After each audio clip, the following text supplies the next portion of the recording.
Hey everyone, and welcome to the Cyber Hub Engage podcast. My name is James Azar, and I'm your host for today's episode. Thanks for tuning in.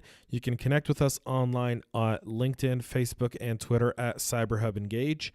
Join the conversation. This podcast is all about empowering you to make the right decisions and choices and give you the right information when it comes to cybersecurity and your privacy for yourself as an individual and for your business. On today's show, we're going to have Patricia Giesler, whose last name I learned how to say just momentarily ago by having a chat with her. And we're going to be talking about smart cities, cybersecurity, how one can apply to the other, big buzzwords in the media lately, big things people want to talk about. But really, what are the implications of a smart city from a cybersecurity standpoint? And obviously, the recent news in cybersecurity hasn't been easy. The Facebook breach with the Cambridge data has really made people's belief in their privacy kind of get taken away by a company who was selling it for political purposes. And it's a very significant breach. Mark Zuckerberg is due to appear in Congress for this, and we will cover that on next week's episode. We'll have some feedback from Mark Zuckerberg's testimony. We'll talk about what that implication really means to the typical user and so forth. And really, what does it mean for you as a Facebook user? Obviously, we encourage you to follow us on Facebook. So you go, well, James, Facebook did this data breach. What the heck? And the answer to that is really simple. Privacy is a matter of convenience. And when it's convenient, we want our privacy. And when it's not convenient, we want someone to take it away from us. And the big discussion in the cyber world today is not only beyond privacy, but really who has access to your information and what can they do with it. Mike, our technical director, was telling me earlier that last night he was talking to his wife about the Dollar Shave Club. And next thing you know, the next morning, he saw an ad for the Dollar Shave Club just show up. Does that mean his phone's listening, or is it just coincidence? I mean, this is one of those things where we're going to bring on some experts and really debate this point. But that's not what today's episode's all about. We're going to talk smart cities. We're going to talk about cybersecurity. We're going to be right back here. This podcast, by the way, is brought to us by our sponsor, CyberHub Academy. They help an organization develop a cybersecurity strategy by training their employees with some of the world's best trainers, people who come from the intelligence field, who have served our country and other countries respectfully. And we appreciate their support for our podcast. This is the Cyber Hub Engage podcast. We'll be right back with Patricia Giesler.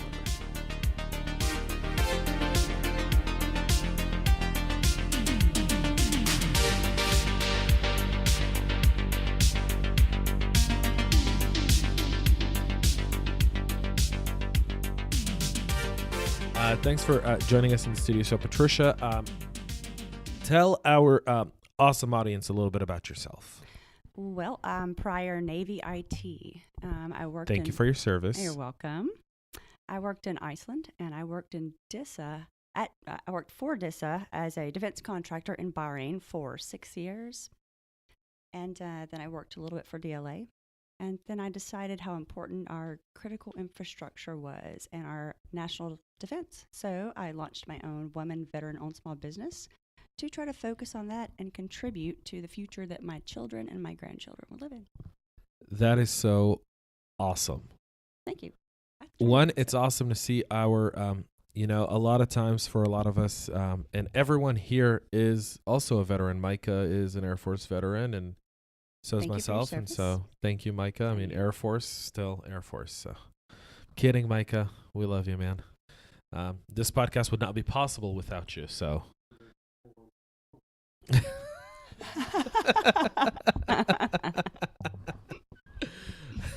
Good one.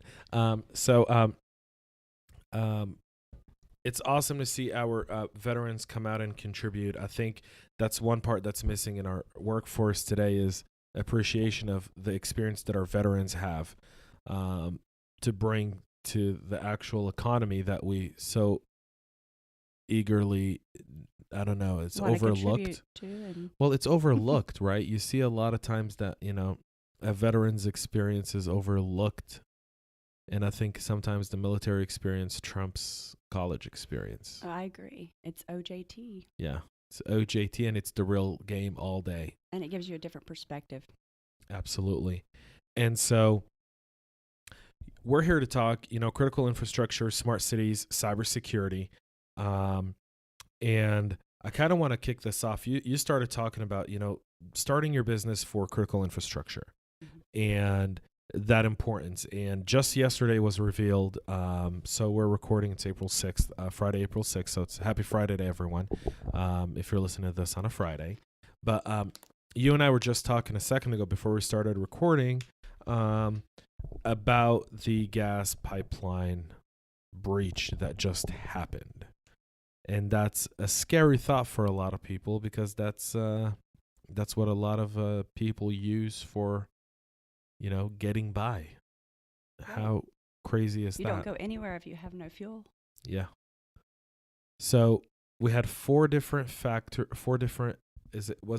national infrastructures that were essentially hacked, and they were able to get over the hack, meaning there's no long-term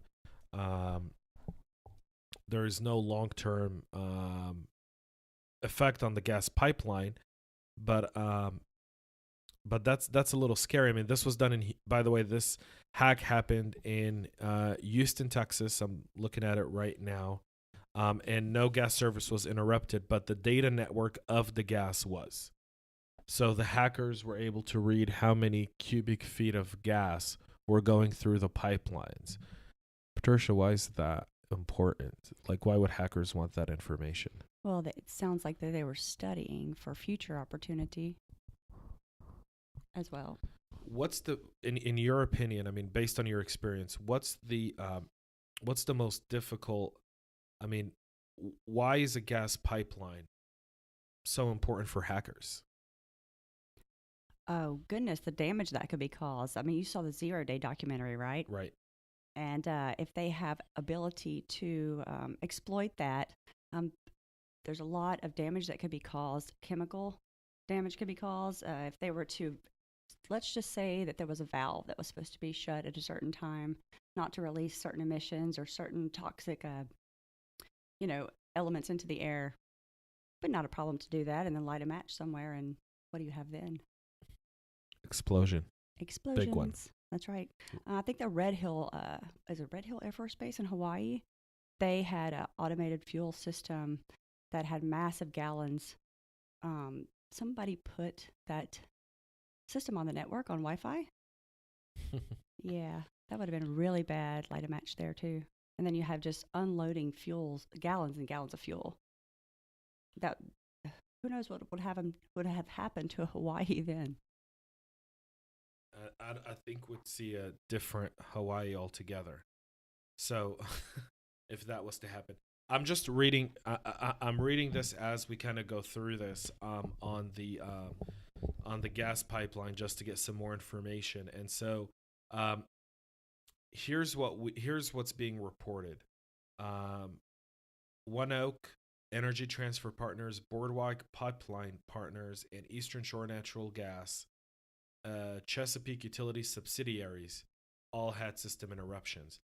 Folks, that's the entire Texas state. That's the entire state of Texas that had utility gas service interruptions a few days ago because of this breach.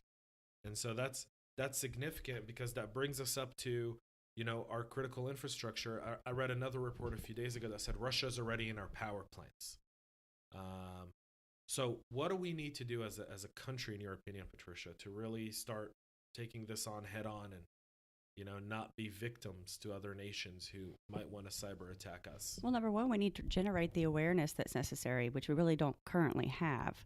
We also need to create a platform for information sharing for these kind of indicators of compromise, even in a competitive environment, because that information could be completely redacted. And the competitors won't have to worry about sharing their data with each other, just the data that affects the entire environment, the entire industry, which affects all of us and our community and our kids and the world that we live in. Look at water plants, right? Right. Our water could be poisoned. And then that affects everybody in the community in a And really bad way. that's a single greatest way to eliminate as many people as possible. It sure is. Is just to attack a water plant, poison it, and you can probably get rid of a lot of people simultaneously that way, and it'd be very difficult to stop it. It sure would. It would, unless the right systems are in place and the right awareness is generated at that level. So what can you know what can we do? Are we writing congressmen? What in your experience, in your projection, who really needs to take the front on tackling our critical infrastructure issues when it comes to cybersecurity?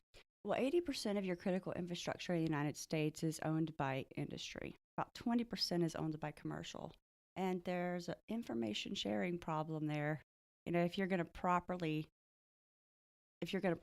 share awareness and generate that awareness, you can't hoard information. You can't keep it to yourself. You want to share it across your industry and community in a platform that's secured, but that so everybody says, hey, okay, we saw this. Want to make everyone aware of this. Here's how we mitigated this. You might want to try this.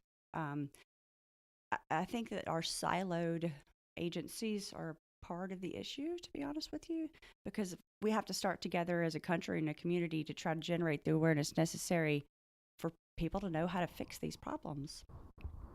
And they have to build it in, and they have to build it at the foundation and the architecture and the framework, build it from the ground up, security controls and everything that they do. And I don't think that everyone is aware enough of the need for that.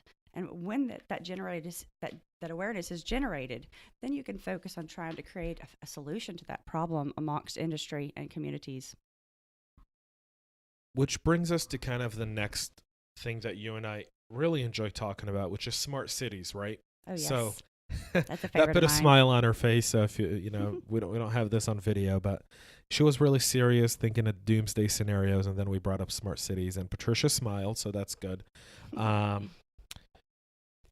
A lot of people argue that while smart cities are very effective, and we see the Dubai and Singapore models, we're starting to see a few more models develop. You actually have an idea. Why don't you tell our listeners who you're working with and what your concept is and what you guys are trying to promote right now across the country? Well, I'm working with a company called Planet Defense. Dr. Indu Singh pioneered smart cities in 2009. He's written a couple of books on it. Right now, he's partnered with the city of Newport, Rhode Island, and we're looking for a public-private partnership right now to select the right vendors to invest in the city of Newport and the right partners focused on building cybersecurity in the United States National Resiliency Model for smart cities, because a city is not a smart city if it's not a safe city. I have an argument on smart cities, right? Okay. I've seen both the Dubai model, and I was involved a bit in the Dubai model, and I've seen the Singapore model, studied it extensively. I always say when you're building something from scratch, it's easier than overhauling a system. The reason our critical infrastructure in this country is where it's at today is because we really haven't, as a country, haven't invested in upgrading it to the point outside of just capacity. We haven't invested in its security. We haven't invested in really upgrading a lot of our critical infrastructure to modernize it. Modernization is a big deal. Right. And when you talk of a smart city, you're talking about modernizing an entire infrastructure. And in the U.S., our challenge, I believe, is the fact that the systems are so old, they're so in place, it's so monopolized, it's so politicized. It's, it's the old school people who may not want to be for smart cities because, well, they like the way things are done now. Right. How do we overcome that challenge to really bring out smart cities that make a citizen's life easier and better and more efficient? I think establishing the architecture and the proper framework in the best interest of the city or the airport or the park or whatever community you're focused on being smart. I think developing the correct architecture and framework to give a plan on how to phase those things in and out, right? Because you have some legacy systems and the support has been sunset for those. Well, maybe that's a good time to replace that. And how do you make that a part of the plan, part of the bigger picture? It doesn't have to be everything at once. Focus on the instant needs, and establish a framework and an infrastructure, at the foundation that can be built on top of, customized to the needs. How does cybersecurity play into this? Cybersecurity has to be built in from the ground up as one of the main pillars, or it's not going to work. I know that in Dubai, one of the case studies was that they started building it without really taking cybersecurity seriously. Right. And now we're seeing kind of the revert to, okay, now we need to start talking cybersecurity. In the States, in order for, let's say, Newport, Rhode Island, or the city of Atlanta, or New York City, or any city, cybersecurity has to be at the front of it, correct? Right. Well, that's why I focused earlier on generating the proper awareness, because a lot of people will sacrifice functionality for security. In the DoD environment, it's opposite. They'll sacrifice functionality for security. But, that people want to make sure that their business systems are operating like they can, and they don't want to bring down systems for the sake of, security controls being implemented that are new, or, et cetera. And I think that's where that awareness needs to be generated on how it affects your return on investment, how it can affect you from a monetary position, as executives. And a lot of people don't understand. Well, I don't understand why these security controls need to be implemented. That means nothing to me. Well, what does mean something to you? The fact that if you get a breach, your revenue is going to be impacted. That might be something that people understood. So there's different initiatives that are going on now in terms of securing smart cities, trying to upgrade smart cities. I'm looking at one now, and this is from Government Technology Magazine, dated April 2nd. So this is from a few days ago. And we talk of smart cities, and we talk big time on smart cities, but I really want to talk about IoT, because IoT plays a role in smart cities. Of course. And if you own an Amazon Alexa, if you own a Google Home, you already own an IoT device. And there's already, Alexa kind of listens to you. I think so does Google Home. They listen right. to. I find it funny, even my iPhone sometimes, if there's the Apple commercial that says, "Hey Siri," my Siri will turn on, and I'm like, "That wasn't me, Siri," or Siri's like, "Yeah, but I heard, hey Siri." And me and my daughter were talking one day and tried to tell Google what song we wanted to play, and Google responded and said, "I'm sorry, I cannot record that right now." And my daughter looked at me and said, "Oh, they're recording this." I said, "They are." So these IoT devices, also amazing statistics on this stuff, right? So when you connect an IoT device to the internet, within the first 10 seconds, 120 hacking attempts are being made on your IoT device. Most IoT devices are not secure from the manufacturer to begin with. The passwords are really easily guessed. It's typically 12345 or 00000, or and so forth. And so all these different challenges exist as we try to upgrade and modernize our U.S. infrastructure. Mm-hmm. How does what you're doing with Dr. Singh come into play to make our lives a little bit more secure, simpler? What's the vision, not only in Newport, but the general vision of your work? A little sneeze. Sorry. I tapped my nose for a minute there. Built into that framework is implementing basically cybersecurity into a smart cities program, including IoT. I don't have all the details in front of me or even in my head at this moment, but you definitely don't want to have all your IoT devices in your home connected up and not properly secured, because somebody could just hack into your house and your security system and whatever they wanted to do. Like with the autonomous vehicles, one of my big questions for that is, well, that's great and wonderful, but do I really want to do that? And do I want somebody hacking into that? Because could they send me off a bridge? It's in the framework. IoT plays a huge part of that. There is a framework to provide the security architecture for that, and that's just the foundation. That's so the foundation of any smart city obviously is a secure framework. There's no doubt about it.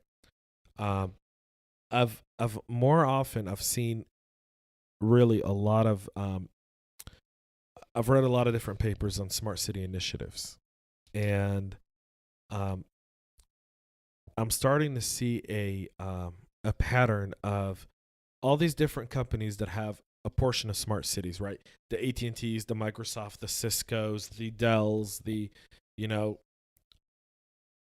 challenge I find is how do you coordinate all of that so that not one company has a monopoly on a smart city?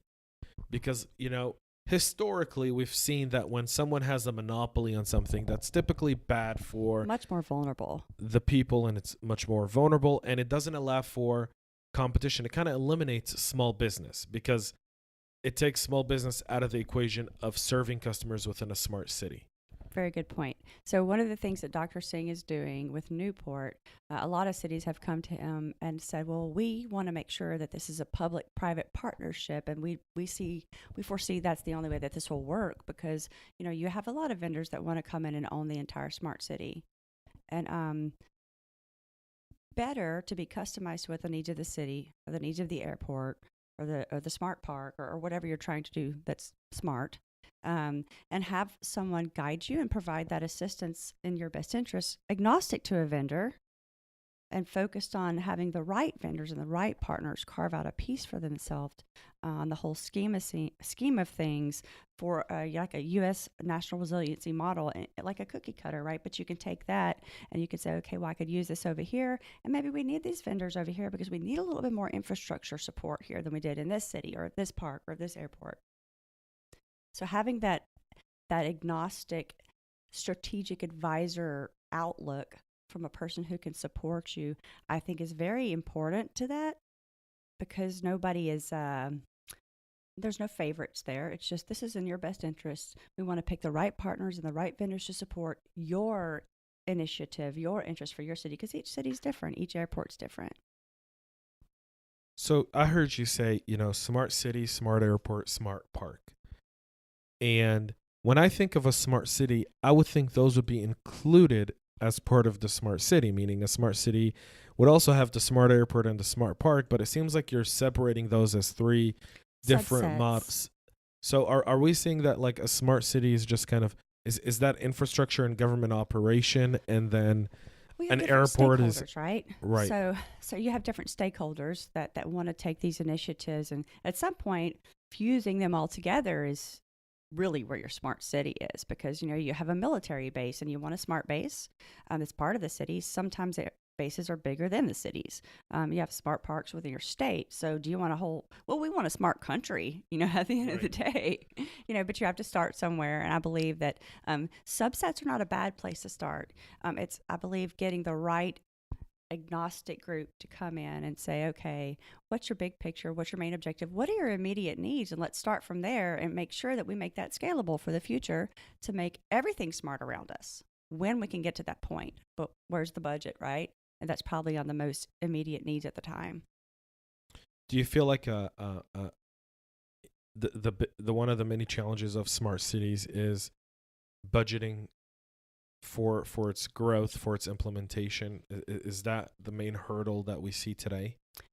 I think the main hurdle we see today is assisting and establishing the proper vision to do that. The vision has to be there first. And when the vision is there, and then you have the right people, the right team, and it's not just one person. No man is an island. It takes a village, right? Right. So you want the right team together, and you want to pull that in based on what you want to support that vision to be. And some visions might be different, but in the grand scheme of things, people want to be confident that their kids are safe that their infrastructure is safe. They don't have to worry about people poisoning their water. I mean, the objective is the same across the board. Getting that vision right for the money that's available and the partners that are available who want to support, I think that's critical to bringing that bigger vision in altogether.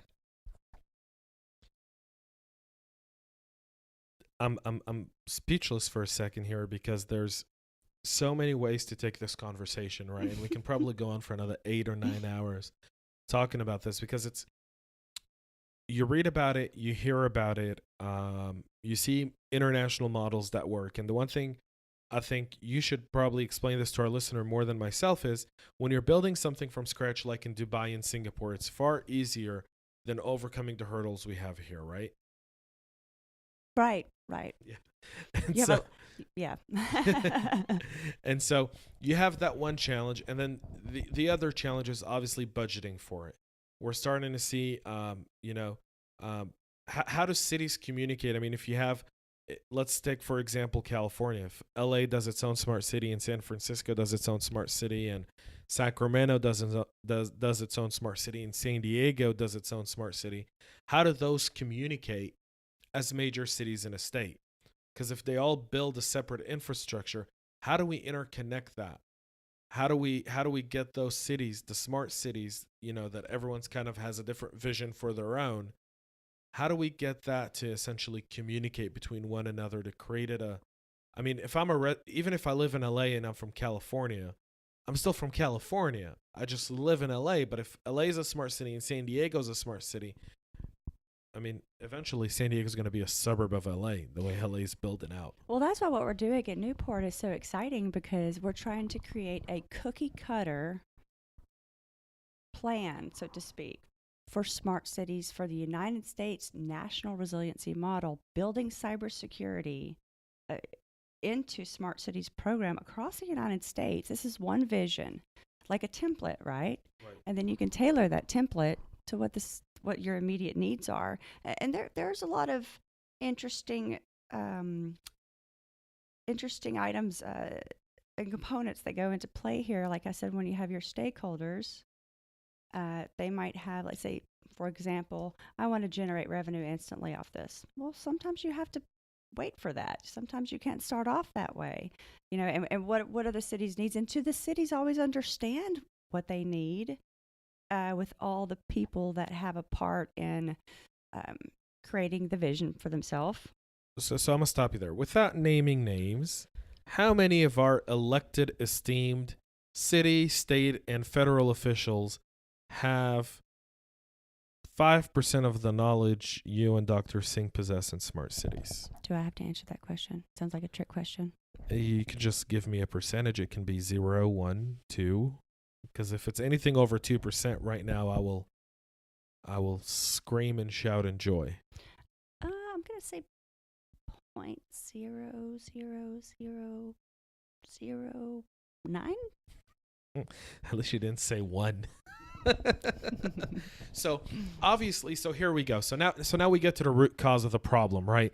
The root cause of the problem, Patricia, now based on what you tell me, is even if we brought Dr. Singh, who's amazing, and we're going to have him on the show, I promise, and we'll hear from him firsthand as well. But our elected officials don't even know how to define a smart city because they really lack the knowledge.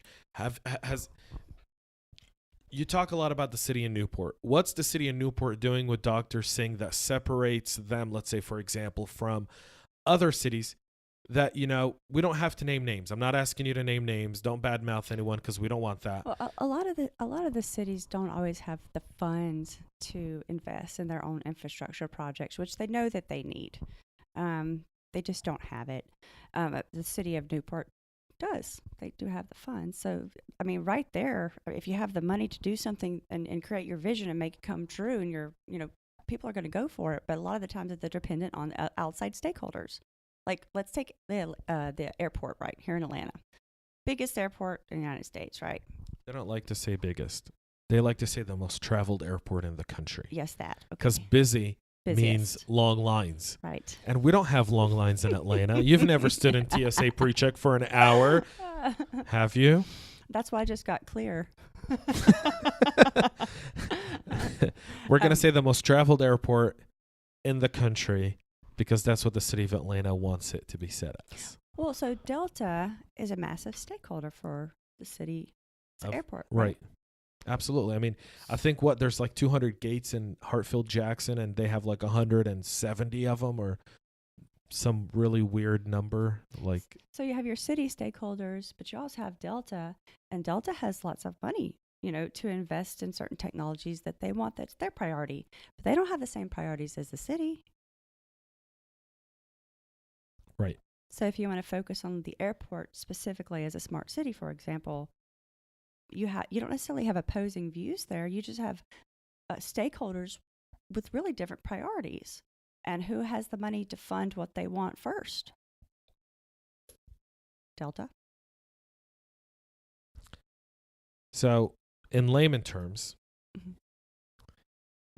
business with money can a lot of times overcome government without money to promote their interest in creating a process within a specific city, organization, or location. Unfortunately, from my experience, that's true. And it's not necessarily a bad thing or people with negative agendas. A lot of the times, like we were talking about before, you have a lot of people that they just don't know.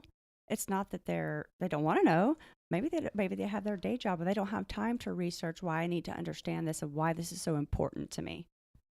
How far do you think the gap is between our elected officials and the visions? I mean, I love elections and I hate elections, and I strongly exercise my right to vote in this country, and I'm appreciative of it. But how many times do we see that our elected officials have campaign promises, make different campaign obligations, speak key words from their campaign staff, but really lack the in-depth, and I'm not saying a politician should be a well-rounded person by all means, right?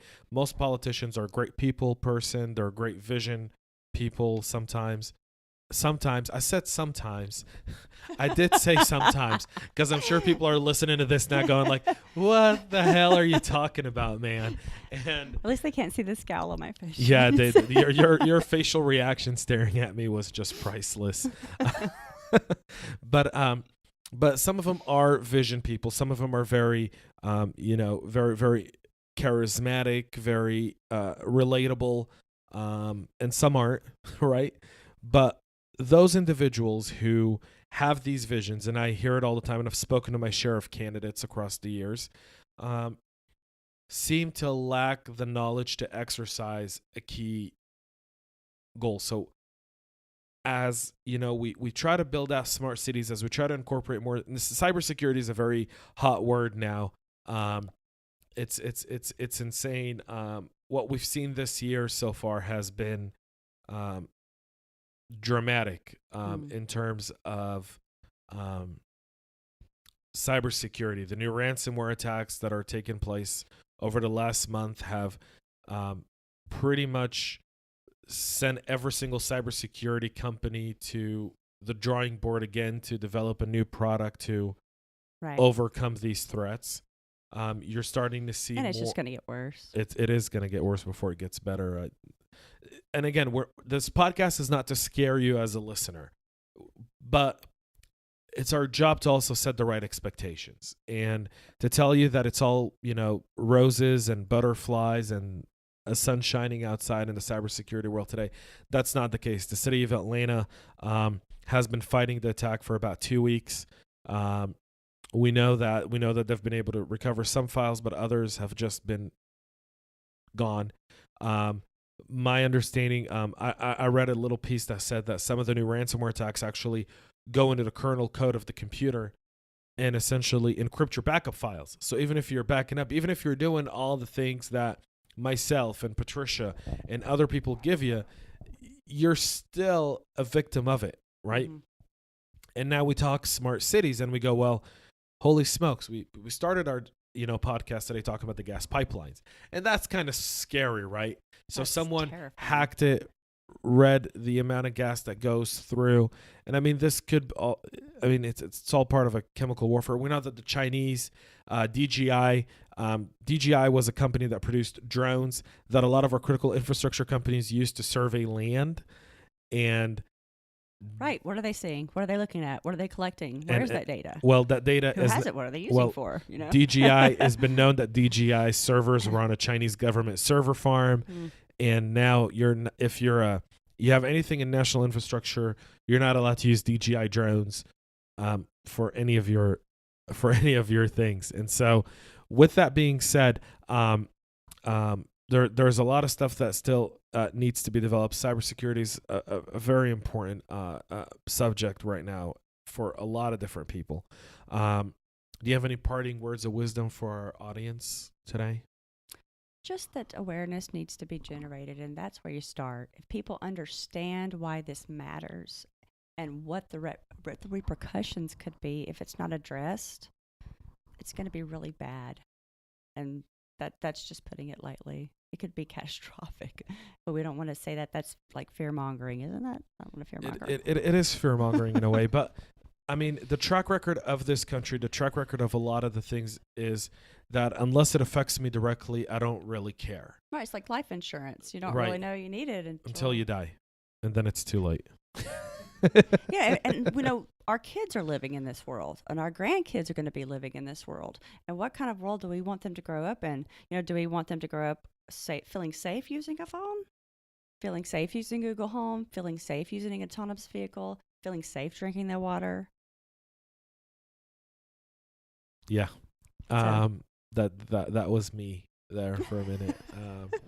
That was all the coffee I've had this morning to wake myself up. I know. I hope the microphone can't hear my stomach grumbling. I haven't had breakfast. You haven't had breakfast? No. I got protein bars from Bulletproof. So this is a shout out to Bulletproof. If you want to sponsor this podcast, you can, contact us at CyberHub Engage. We're big fans of your products. We'd love to get free stuff.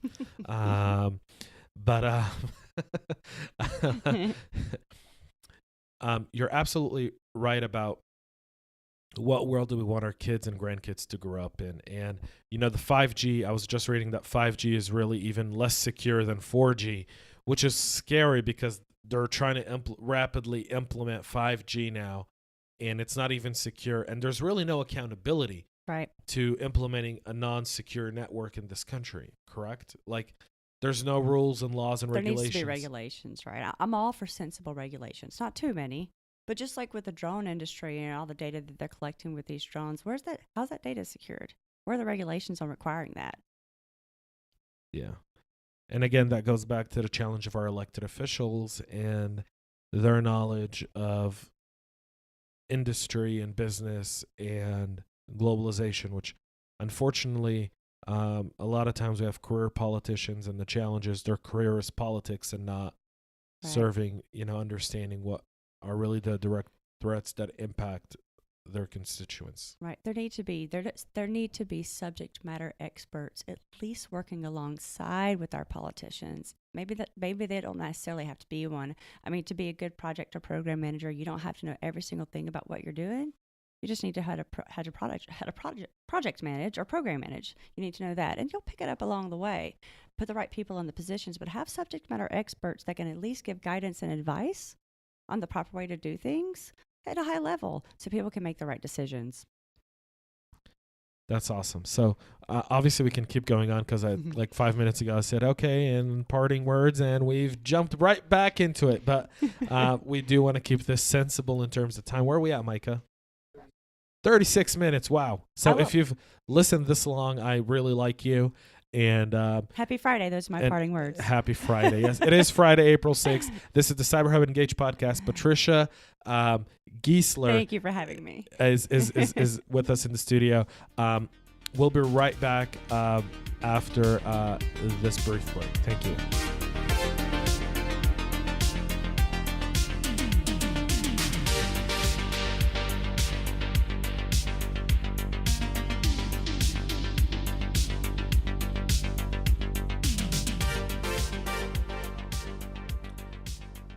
I want to thank Patricia for joining me on today's podcast. That was a really, really fun conversation. I always say, when I have these experts here with us in our studio, it's always a short conversation because, we want to be respectful of your time as a listener, but we can go on forever. And I'm sure everyone says that, but it's just something I wanted to tell you. I had a lot of fun recording with Patricia today. It was a real blast. So I want to tell you about our next episode at Cyber Hub Engage and what we're going to be doing. I'm going to have Kevin Peterson with me, and we're going to talk about the aftermath of cybersecurity, going over the Equifax breach and some of the missteps they did, and how does that entail with your marketing plan. If you're an executive, you have a company, and you're concerned about the response, and there's a lot of lessons to be learned from that. But we're not only going to pick on Equifax. There's a lot of different companies we can talk about, and I'm sure we will. We'll try not to name names and call foul too much, but we will hold those accountable. As I say. Kevin's a good friend of mine, great guy, ton of knowledge, and he'll talk about what we're going to be doing in the next episode. So make sure you tune into the next episode. This is the Cyber Hub Engage podcast. Follow us on LinkedIn, Facebook, Twitter. Subscribe, share, download, do all the fun stuff to help this podcast get to the top. We really appreciate your support. Thanks for listening. Until next time, this is James Azar, Cyber Hub Engage podcast. Thank you.